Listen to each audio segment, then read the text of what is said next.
Doctor, ഈ migraine ഡോക്ടേഴ്സിന് വരെയും കൺഫ്യൂഷനായിട്ടുള്ളൊരു സബ്ജക്റ്റാണ്. ഒരു മൈഗ്രെയിൻ ഹെഡേക്ക് എന്ന് പറഞ്ഞു കഴിഞ്ഞാൽ സാധാരണ തല പോലെ അല്ല. ഈ മൈഗ്രെയിൻ ഹെഡേക്ക് വരുന്നതിൻ്റെ കാരണം ലിവറിൻ്റെ പ്രോബ്ലം കൊണ്ടാണ്. ലിവറിൻ്റെ പ്രോബ്ലം കൊണ്ടാണ്. അതിന് ഏറ്റവും എഫക്റ്റീവ് ട്രീറ്റ്മെൻറ്റ് എന്ന് പറഞ്ഞു കഴിഞ്ഞാൽ കൃത്യസമയത്തിന് നമ്മൾ ഉറങ്ങണം. കൃത്യസമയത്തിന് നമ്മൾ ആഹാരം കഴിക്കണം. എരിവ്, പുളിവ് ഇതൊക്കെ കൂടുതൽ ഉപയോഗിക്കാതിരിക്കുക. എരിവൊക്കെ ഇതിനെ എഫക്റ്റ് ചെയ്യും. ഈ ആയുർവേദത്തിൽ തന്നെ ഈ കീഴാനെല്ലി എന്ന് പറഞ്ഞൊരു സസ്യമുണ്ട്. അത് ഉപയോഗിച്ച് കഴിഞ്ഞാൽ ലിവറിൻ്റെ ഈ മൈഗ്രെയിൻ ഹെഡേക്ക് മാറും. അത് മാത്രമല്ല, അത് മഞ്ഞപ്പിത്തത്തിന് ഉപയോഗിക്കുന്ന ഒരു ട്രീറ്റ്മെൻറ്റും കൂടാണ്. ഇത് ടോക്സിസിറ്റി കൊണ്ട് തന്നെ വരുന്നതാണ്. ഈ സോറിയാസിൻ്റെ ഒരു പ്രത്യേകത എന്ന് പറഞ്ഞു കഴിഞ്ഞാൽ, അതുകൊണ്ട് അത് പകരാത്ത ഒരു സ്കിൻ ഡിസീസാണ് സോറിയാസിസ്. അതിൻ്റെ കാരണം എന്ന് പറഞ്ഞു കഴിഞ്ഞാൽ ഈ പറഞ്ഞ പോലെ ലിവറിൻ്റെ നോൺ വെജ് കഴിയുന്നതും എല്ലാം ഒഴിവാക്കുന്നതാണ് നല്ലത്. ഡോക്ടർ, ഈ മൈഗ്രെയിൻ ഒരുപാട് പേർക്ക് കഷ്ടപ്പെടുന്ന ഒരു വിഷയമാണ് മൈഗ്രെയിൻ. ചിലർ പറയും ആഹാരം സമയാസമയം കഴിക്കാത്തതുകൊണ്ടാണ്, വെള്ളമില്ലാത്തതുകൊണ്ടാണ്, അല്ലെങ്കിൽ ജനറ്റിക്കലായിട്ട് വരുന്ന രോഗമാണ് എന്നൊക്കെ പറയുന്ന ഒരുപാട് കാര്യങ്ങളുണ്ട്. യഥാർത്ഥത്തിൽ എങ്ങനെയാണ് ഈ മൈഗ്രെയിൻ വരുന്നത്, അല്ലെങ്കിൽ അത് മാറ്റാൻ നമ്മൾ എന്താണ് ചെയ്യുന്നത്? രാഹുൽ, നല്ലൊരു ക്വസ്റ്റ്യനാണ്. കാരണം എന്ന് പറഞ്ഞു കഴിഞ്ഞാൽ ഡോക്ടേഴ്സിന് വരെയും കൺഫ്യൂഷനായിട്ടുള്ളൊരു സബ്ജക്റ്റാണത്. ഒരു മൈഗ്രെയിൻ ഹെഡേക്ക് എന്ന് പറഞ്ഞു കഴിഞ്ഞാൽ സാധാരണ തല പോലെ അല്ല, തലവേദന പോലെയല്ല. സാധാരണ തലവേദന വന്നു കഴിഞ്ഞാൽ നമ്മൾ ഏതെങ്കിലും ഒരു ഗുളിക കഴിക്കുകയോ ഒരു വേദന സംഹാരിയോ അല്ലെങ്കിൽ നല്ല ഉറക്കമോ ചെയ്ത് കഴിഞ്ഞാൽ അതങ്ങ് മാറും. പക്ഷേ മൈഗ്രെയിൻ ഹെഡേക്ക് അങ്ങനെ മാറില്ല. അതിനുള്ളൊരു പ്രത്യേകത എന്ന് പറഞ്ഞു കഴിഞ്ഞാൽ അത് ഏറ്റവും ഡോക്ടർമാരെ കുഴക്കുന്ന ഇതാണ്. ഇപ്പോൾ മൈഗ്രെയിൻ ഹെഡേക്ക് ഒരു ഡോക്ടറെ അടുത്ത് പോയി കഴിഞ്ഞ് കഴിഞ്ഞാൽ പ്രത്യേകിച്ച് അവർ ന്യൂറോളജി ആയിട്ടാണത് സങ്കല്പിച്ചിരിക്കുന്നത്. അതിന് ഒരു പരിധിവരെ അതിന് പ്രാധാന്യമുണ്ട്.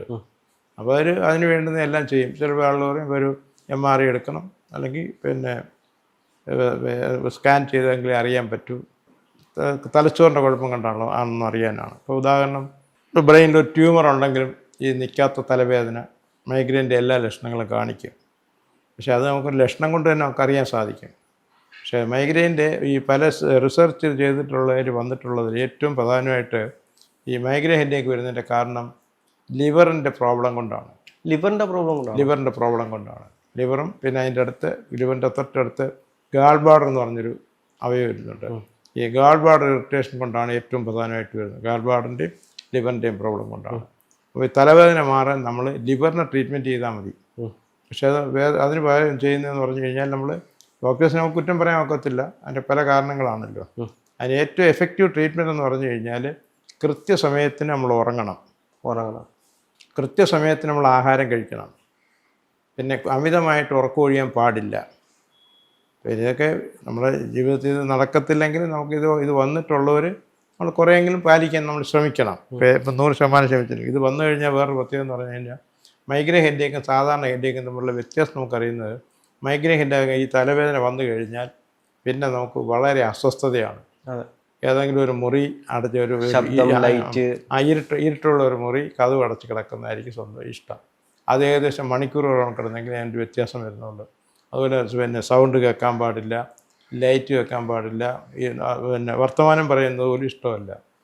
അപ്പോൾ ഇതുപോലുള്ള വന്നു കഴിഞ്ഞാൽ അത് മൈഗ്രെയിൻ ഹെഡേക്ക് തന്നെയാണ്. അപ്പോൾ ഇതിനൊരു പ്രതിവിധി എന്ന് പറയുന്നത് ഞാൻ നേരത്തെ പറഞ്ഞതുപോലെ ഈ ലിവറിനെ ട്രീറ്റ് ചെയ്ത് കഴിഞ്ഞാൽ വ്യത്യാസം വരും. ഇപ്പോൾ ഉദാഹരണം, നമ്മൾ ഒരു ദിവസം ലിവർ ലിവറിന് മാക്സിമം നമ്മൾ ഫ്രൂട്ട്സ് കഴിക്കുക. ലിവറിന് ഏറ്റവും ഇഷ്ടപ്പെട്ട ഒരു ആഹാരമാണ് ഫ്രൂട്ട്സ്. മാക്സിമം ഫ്രൂട്ട്സ് കഴിക്കുക. പിന്നെ കഴിയുന്നത് നോൺ വെജ് കഴിയുന്നത് ഒഴിവാക്കുക. പിന്നെ വലിയ ഓവർ സ്പൈസസ്, നമ്മൾ പല വ്യഞ്ജനങ്ങളുണ്ട്, എരിവ്, പുളിവ് ഇതൊക്കെ കൂടുതൽ ഉപയോഗിക്കാതിരിക്കുക. എരിവൊക്കെ ഇതിനെ എഫക്റ്റ് ചെയ്യും. പക്ഷേ അത് കുറച്ചാണെങ്കിൽ കുഴപ്പമില്ല. നമുക്കത് കഴിക്കാതിരിക്കാൻ ഒക്കത്തില്ല. നമ്മൾ ശീലിച്ചതുകൊണ്ട് കുഴപ്പമില്ല. പിന്നെ ലിവറിൻ്റെ ടോണിക്കുകൾ മാക്സിമം കഴിക്കുക എന്നുള്ളതാണ്. ഇപ്പോൾ ഉദാഹരണം, ഈ ആയുർവേദത്തിൽ തന്നെ ഈ കീഴാനെല്ലി എന്ന് പറഞ്ഞൊരു സസ്യമുണ്ട്. അത് ഉപയോഗിച്ച് കഴിഞ്ഞാൽ ലിവറിൻ്റെ ഈ മൈഗ്രെയിൻ ഹെഡേക്ക് മാറും. അത് മാത്രമല്ല, അത് മഞ്ഞപ്പിത്തത്തിന് ഉപയോഗിക്കുന്ന ഒരു ട്രീറ്റ്മെൻറ്റും കൂടാണത് ആയുർവേദത്തിൽ. പിന്നെ അതുപോലെ നമ്മൾ ഉപയോഗിക്കേണ്ട മാർക്കറ്റിൽ ഇത് കിട്ടും, ലിഫ് കെ എന്ന് പറഞ്ഞ ടാബ്ലറ്റ്സുകൾ കിട്ടും, അല്ലെങ്കിൽ ലിഫ് 50 എന്ന് പറഞ്ഞിട്ട് ഈ മെഡിക്കൽ സ്റ്റോറിൽ വാങ്ങിക്കാൻ കിട്ടും. അത് പ്രിസ്ക്രിപ്ഷൻ്റെ ഒന്നും ആവശ്യം വരുന്നില്ല. പിന്നെ അത്യാവശ്യത്തിന് മാത്രം നമ്മൾ വേദന സംഹാരി ഉപയോഗിക്കുക. പിന്നെ ഏറ്റവും എഫക്റ്റീവായിട്ടെന്ന് പറഞ്ഞു കഴിഞ്ഞാൽ ഈ അക്യുപഞ്ചർ ട്രീറ്റ്മെൻറ്റ് എന്ന് പറയും. അത് അക്യുപഞ്ചർ നീഡിൽ കൊണ്ടുള്ള ട്രീറ്റ്മെൻറ്റ്. അതിപ്പോൾ എല്ലായിടത്തും അവൈലബിൾ അല്ല, എന്നാലും അത് ചെയ്തു കഴിഞ്ഞാൽ നല്ല. കാരണം എന്ന് പറഞ്ഞു കഴിഞ്ഞാൽ അത് നമ്മൾ ഈ അക്യുപഞ്ചർ പറയുമ്പോഴത്തേക്ക് ഇതിന് പോയിൻറ്റ്സുകളാണ് ഈ പോയിൻറ്റ്സുകളാണുള്ളത്. ഇപ്പോൾ ലിവറിൻ്റെ പോയിൻ്റ് ഉണ്ട്, ഗാൾബാറിൻ്റെ അവിടെ കൊണ്ട് നമ്മൾ സ്റ്റിമുലേറ്റ് ചെയ്ത് കഴിഞ്ഞാൽ ഓട്ടോമാറ്റിക്കായിട്ട് തന്നെ ലിവർ ഫങ്ഷൻ നോർമലാവും, ഗാൾബാറിൻ്റെ ഫങ്ഷൻ നോർമലാവും, അതുപോലെ തന്നെ ഞരമ്പിൻ്റെ ഫങ്ഷൻ നോർമലാവും. അപ്പോൾ അത് വളരെ എഫക്റ്റീവായിട്ടുള്ളതാണ് ഈ അക്യുപഞ്ചർ ട്രീറ്റ്മെൻറ്റ്. അപ്പോൾ ഇത് ഇതിലൂടെ അവൈലബിളായിട്ടുള്ള അതും അക്യുപഞ്ചർ നമ്മൾ ചെയ്യുന്നത് തന്നെയും ഒരു ക്വാളിഫൈഡ് ആയിട്ട് ഡോക്ടറെ കണ്ടുപിടിക്കണം. അതൊരു ബുദ്ധിമുട്ടുള്ള കേസാണ്. എന്നാലും ഇപ്പോൾ പല സ്ഥലങ്ങളിലും ഈ മെഡിക്കൽ ഡോക്ടേഴ്സ് ആയുർവേദം, മോഡേൺ മെഡിസിൻ, നാച്ചുറോപ്പതി ഇതൊക്കെ പഠിച്ചിട്ടുള്ളവർക്ക് അക്യുപഞ്ചർ, ഇപ്പോൾ നാച്ചുറോപ്പതി എന്ന് പറഞ്ഞ 5 ഇയർ കോഴ്സുണ്ട്, അവരെ അക്യുപഞ്ചർ പഠിപ്പിക്കുന്നുണ്ട്. ഈ ചിലർ പറഞ്ഞു കേട്ടിട്ടുണ്ട് ലിവറിന് എന്തെങ്കിലും പ്രശ്നം വന്നു കഴിഞ്ഞാൽ താരൻ കൂടുതലായി ഉണ്ടാകും എന്ന് പറഞ്ഞിട്ടുണ്ട്. അത് ശരിയാണോ? അത് ലിവറിൻ്റെ അത്ര താരൻ എന്ന് പറയുന്നില്ല. അതായത് താരൻ വരുന്നതിൻ്റെ കാരണം എന്ന് പറഞ്ഞു കഴിഞ്ഞാൽ ഈ ഫംഗസ് കൊണ്ട് വരുന്നതാണ്. ആ താരൻ വരുന്നതിൻ്റെ പ്രധാന കാരണം എന്ന് പറഞ്ഞു കഴിഞ്ഞാൽ ചിലപ്പോൾ നമ്മൾ ഈ ഹെയർ നമ്മൾ ശരിക്കും സൂക്ഷിക്കാത്തതുകൊണ്ട് വരാം. അതായത് ഹെയർ എന്ന് പറഞ്ഞു കഴിഞ്ഞാൽ നമ്മുടെ തലയുടെ സ്കിന്ന്. ചില ഡോക്ടർമാർ യൂട്യൂബിലൊക്കെ ഞാൻ വീഡിയോ കണ്ടിട്ടുണ്ട് ഉദര സംബന്ധമായിട്ടുള്ള രോഗങ്ങൾ. അല്ല, അത് ടോക്സിക് കൊണ്ടെല്ലാം വരുമല്ലോ, ടോക്സിസിറ്റി കൊണ്ട് വരും. അതിന് എഫക്റ്റീവ് എന്ന് പറഞ്ഞു കഴിഞ്ഞാൽ ആയുർവേദത്തിൻ്റെ പല ഇതുകൊണ്ട്, മോഡേൺ മെഡിസിൻ തന്നെ ഇത് ഡാൻഡ്രഫിന് വേണ്ടിയിട്ടുള്ള പല എക്സ്റ്റേണലായിട്ട് ഉപയോഗിക്കുന്നുണ്ട്, ഹോമിയോപ്പതി തന്നെ എക്സ്റ്റേണലായിട്ട് ഉപയോഗിക്കുന്നുണ്ട്, ഇൻറ്റേണലായിട്ട് വേണമെങ്കിൽ ഉപയോഗിക്കാം മെഡിസിൻ. ഹോമിയോപ്പതിക്ക് മെഡിസിൻ ഇൻറ്റേണലായിട്ട് ധാരാളം ഉപയോഗിക്കുന്നുണ്ട്. അപ്പോൾ അത് ഉപയോഗിച്ച് കഴിഞ്ഞാൽ പിന്നെ താരൻ വരില്ല. അപ്പോൾ അത് ഒരു ഡോക്ടർ ചെയ്ത് കഴിഞ്ഞാൽ അത് ഈസി ആയിട്ടുള്ളതാണ്. അത് വലിയൊരു കോംപ്ലിക്കേറ്റഡ് അല്ല, എന്നാലും ഒരു ഫംഗൽ ഇൻഫെക്ഷനാണത്. അപ്പോൾ ആൻറ്റി ഫംഗൽ ഉപയോഗിക്കുക എന്നുള്ളതാണ്. എന്ന് വിചാരിച്ചപ്പം നമ്മൾ മോഡേൺ മെഡിസിൻ്റെ ഡ്രഗ്സ് ഒന്നും ഉപയോഗിക്കേണ്ട കാര്യം വരുന്നില്ല. അപ്പോൾ ഇത് നിസ്സാരമായിട്ട് നമുക്ക് മാറ്റാം. നല്ല നാച്ചുറലായിട്ടുള്ള ഷാമ്പു ഉപയോഗിച്ചിട്ട് പിന്നെ നമ്മൾ ഈ ഹെയർ ഓയിലുകൾ ഉപയോഗിക്കാം. ഇപ്പോൾ ഉദാഹരണം നമ്മൾ ഈ ഷാമ്പു ഉപയോഗിച്ച് വൃത്തിയാക്കി കഴിഞ്ഞിട്ട് ഈ നമ്മുടെ വെളിച്ചെണ്ണ തന്നെ നല്ലതാണ്. വെളിച്ചെണ്ണ നല്ലതാണ്. ഒലിവ് ഓയിൽ ഉപയോഗിക്കാം. ഏതെങ്കിലും നല്ല പ്യുവറായിട്ടുള്ള ഓയിൽ ഉപയോഗിക്കുന്നത് ഡാൻഡ്രഫ് മാറാൻ സാധ്യതയുണ്ട്. പിന്നെ ടോക്സിസിറ്റി എല്ലാം വരുമല്ലോ. ഈ സ്കിൻ ഡിസീസ് വരുന്നതും ഈ ടോക്സിസിറ്റി കൊണ്ടാണോ? അത് സ്കിൻ ഡിസീസ് എന്ന് പറയുമ്പോൾ ഒരുപാട് സ്കിൻ ഡിസീസ് ഉണ്ട്. അതായത് ഇപ്പോൾ വേഴ്സായിട്ട് നമ്മൾ സ്കിൻ ഡിസീസ് പറയുന്നത് സോറിയാസിസ് എന്ന് പറയും. ഇപ്പോൾ ചില പേഷ്യൻസിനെ കണ്ടു കാണും.